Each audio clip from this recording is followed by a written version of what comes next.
Hello, everybody. This is Fernando for the latest Half-Life podcast.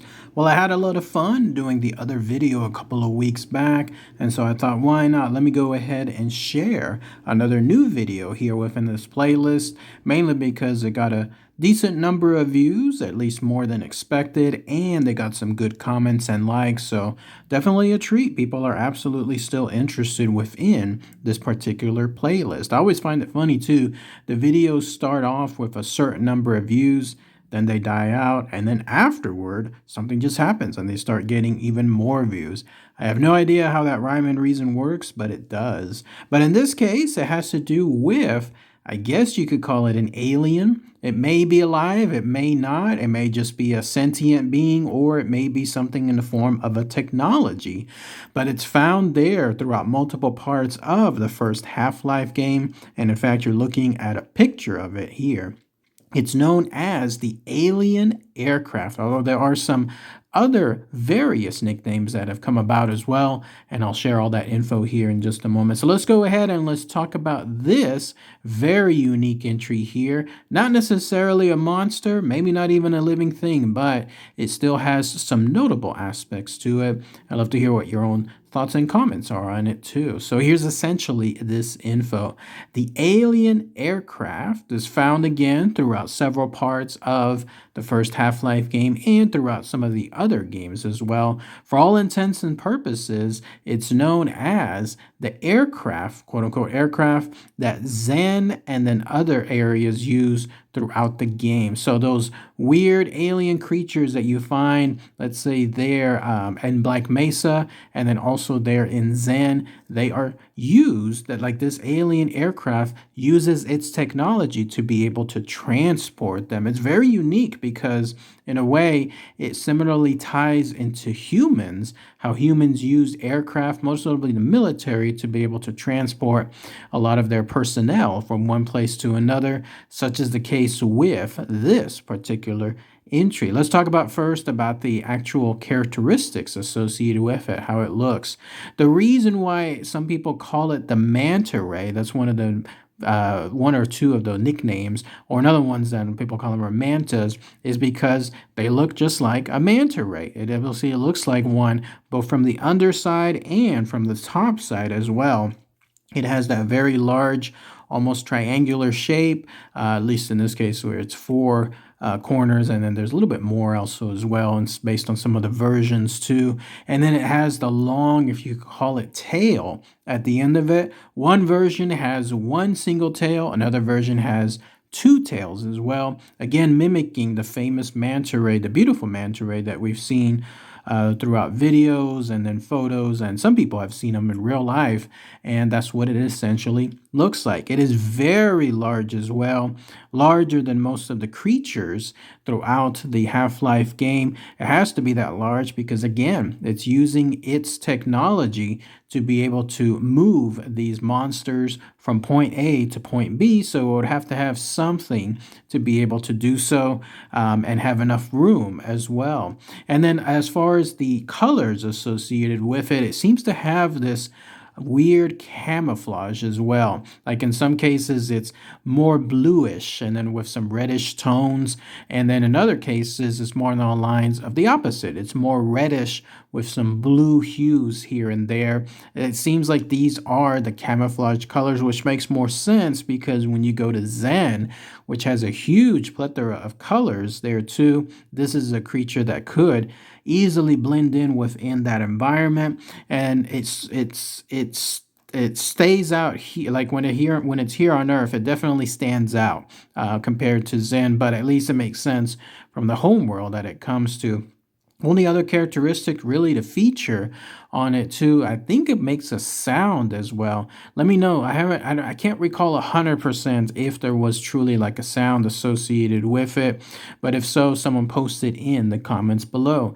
Now, the reason why it's also known as an alien aircraft is because it has both an offensive and defensive set of features too, again mimicking many of the military aircraft that are in play today out there in this world. At least on the offensive part, it has this very bright orange type ray, if you could call it that, that emits from the bottom of its undercarriage, almost like in a lightning fashion. Whatever this ray is, it definitely generates a form of some kind of high voltage electricity type beam, if it even is electricity. But the way it strikes, it basically comes from its undercarriage and then it hits the ground all the way. It does not seem to be something along the lines of a sharpshooter, like it can't pinpoint it to a certain degree. Instead, it's almost aimless.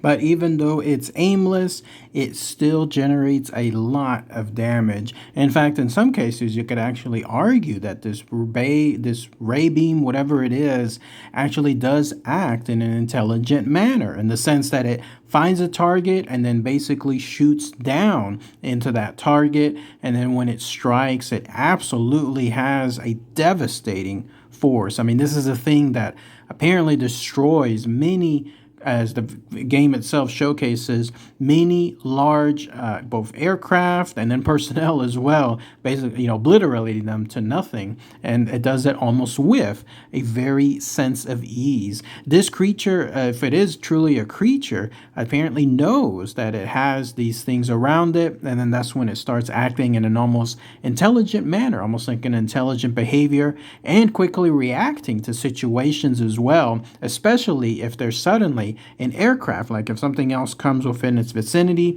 then in the form of, let's say, a military aircraft, then it'll absolutely start reacting in a very quick manner and then start taking out those personnel, whoever is within the aircraft, too, in a very predator-like, intelligent manner.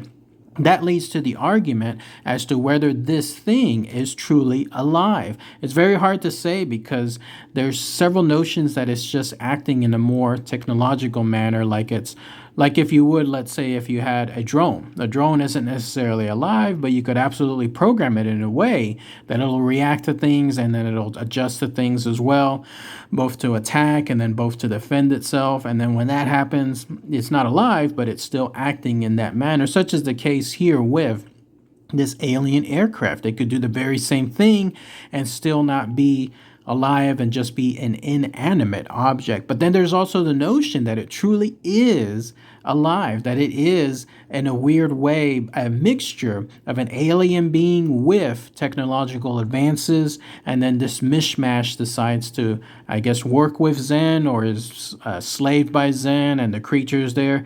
Who knows? But it's essentially doing their bidding. And then there it is within Black Mesa and other parts of Zen, hunting down other types of creatures and then attacking them, and then using those offensive type electricity beams to do so with very devastating results. It also has defensive manners as well, pretty much one, and that's this.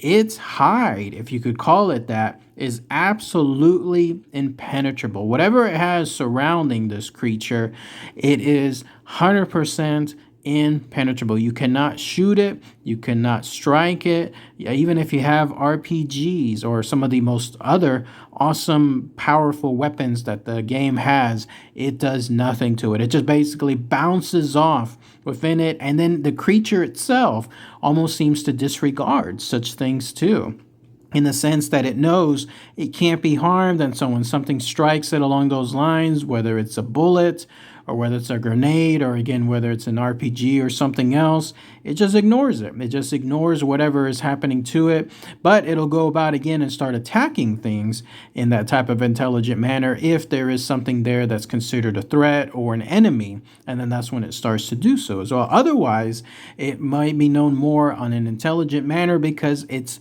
peaceful. There it is, just floating about. I remember seeing it for the first time there in Zen 2 all those years back, just seeing it flying about. Again, like you would see a manta ray swimming about in the ocean, such as the case here with this alien aircraft. And there it is, just floating peacefully. If you don't do anything to it, then it apparently does nothing to you. I remember even trying one time, like trying to get really close to one, like doing whatever I could to do so, whatever the game allowed. And then that's when it attacked me. And then that's how I realized, oh my goodness, it definitely was not a good idea to be able to do that, thanks to Mr. Orange Beam coming down from the underside and then striking me right then and there. But otherwise, there really isn't much info. One last thing, though, associated with the alien aircraft that stands out, that it points to some argument. Again, the notion that it acts more like a military aircraft where it carries the personnel, if you could call it that, the monsters from the game from point A to point B. The argument is this: does it really do so? It is large, and it can certainly hold a large number of creatures within it.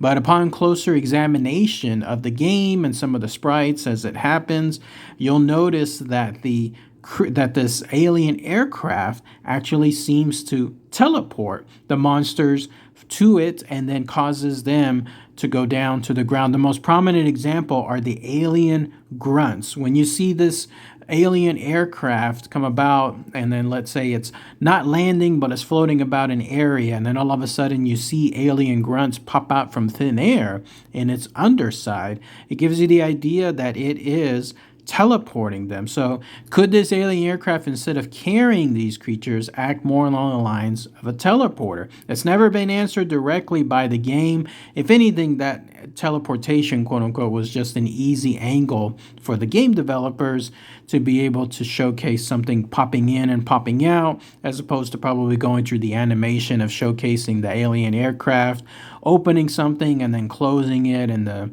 3D schematics for it. So maybe that's the answer instead. But otherwise, if you go by the real world notion that it's teleporting things, maybe that's the case. Maybe itself is a teleportation device. All it has to do is go to a certain point, and then that's where the creatures, the alien grunts and others, the vortigons, and so on, are brought forth to lay destruction upon that location there too. But that's pretty much it. Nothing really else to showcase with regards to the alien aircraft. Definitely not something that is, again, stand outish when it comes to the game. There are plenty of more monsters and bosses that carry a lot more interest, but it's still notable within the game because of its similarities to a real life creature here, and then also the similarities to a aircraft, a military type aircraft that are used to move personnel in the same way that it does to the monsters. But let me know what you guys think. Is this truly a creature that is alive? Is it something that is intelligent? Or is it something that's more on the lines of just a mechanical piece of technology that happens to be operating there within Zen? Let me know in the comments below. All right, everybody. Thanks again as always. Take care.